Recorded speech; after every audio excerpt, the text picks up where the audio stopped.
Hello everybody and welcome back to Training Day. This is episode 4.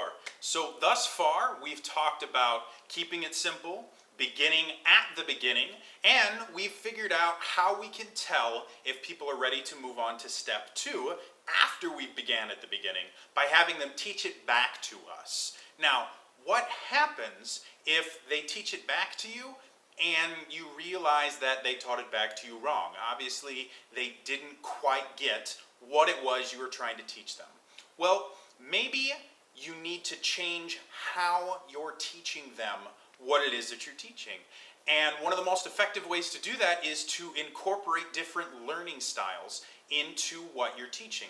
Learning styles have been an education and psychological theory for many, many years. A lot of people have done about 1 billion different papers and research subjects, and there's a lot of controversy as to whether or not, tailoring learning styles to a specific person's preferred learning style actually does a darn thing or not. But I like to try and just incorporate all of them so I can hit every single one.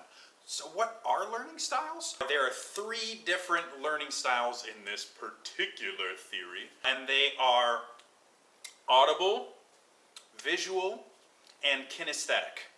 And that's just the different ways that people tend to learn things best. Audible is hearing things. People that learn really, really well from lectures tend to learn audibly. They like to hear it, and that's how they remember things the best. They'll also do things like when they're learning or when they're teaching things to themselves, they will repeat it to themselves. They'll speak it out loud. And again, because they're hearing it, they'll be able to remember it better. Visual is all about sight. People that learn visually learn best when there's something they can see. They really like charts and movies and anything visual. During a lecture or something like that, if you can use visual props or make things magically appear, that helps visual learners really well. And then there's what's called kinesthetic. Kinesthetic is people that learn best by doing. They really need to be engaged in whatever it is that they're learning in order to commit it to memory. You'll see people that are kinesthetic learners will do a lot involving, moving around. They'll do things like talk with their hands a lot. I wish we could come up with someone that like an example of someone that just talks with their hands a lot. It'd be a really great kind of visual and audible clue that would tell you exactly what a kinesthetic learner is like. For those of you wondering, I tend to be a kinesthetic learner. I'm kind of a jack of all trades when it comes to learning styles for me. I can learn any single way, but I enjoy kinesthetic the most.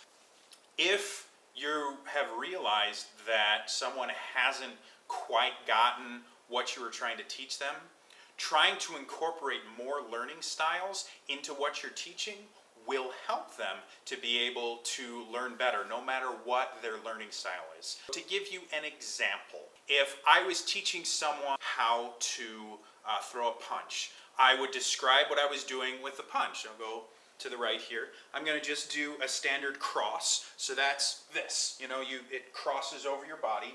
And when I'm doing that, I want to make sure that I'm using more than just my arm muscles, because that doesn't do anything. You don't get any power from that. So when I throw a cross like that, I'm going to use my chest muscles in here, my pecs and all that. I'm also going to turn my whole upper body to put it into it. So I'm using my core muscles down here and even my hips, which you guys can't see. The camera doesn't go that low, which is a good thing. Y'all don't want to see that. I make sure that I'm using all of my muscles to give power to my punch. And that way, I'm getting the most use out of the different muscle groups of my body, and I'm getting the most power for it. So if I'm teaching someone that, I'm going to talk about it just like I did. I'm going to show them this is what it looks like when I throw a real punch. As you can see, it's very fluid. You can see the kinetic energy going up from my body and through my arm into the punch. Then I'm going to have them demonstrate it with me. I'm going to go over to them specifically and go, okay, again, fighting stance, you want to put the arm through, all of the kinetic energy should go all the way up from the floor, into your core, into your arm, and into your target, just like that. Boom, boom, just like that. That's a really easy way to put all 3 in. But what if you're doing something that doesn't involve movement? How do you get that kinesthetic aspect in there? Well, let's talk about creating a D&D character. You can bring out the player's handbooks and go, well, look, this is what it is. And you're showing them, you're getting the visual aspect, and then you're also getting the audible aspect by talking about it. But how do you get the kinesthetic?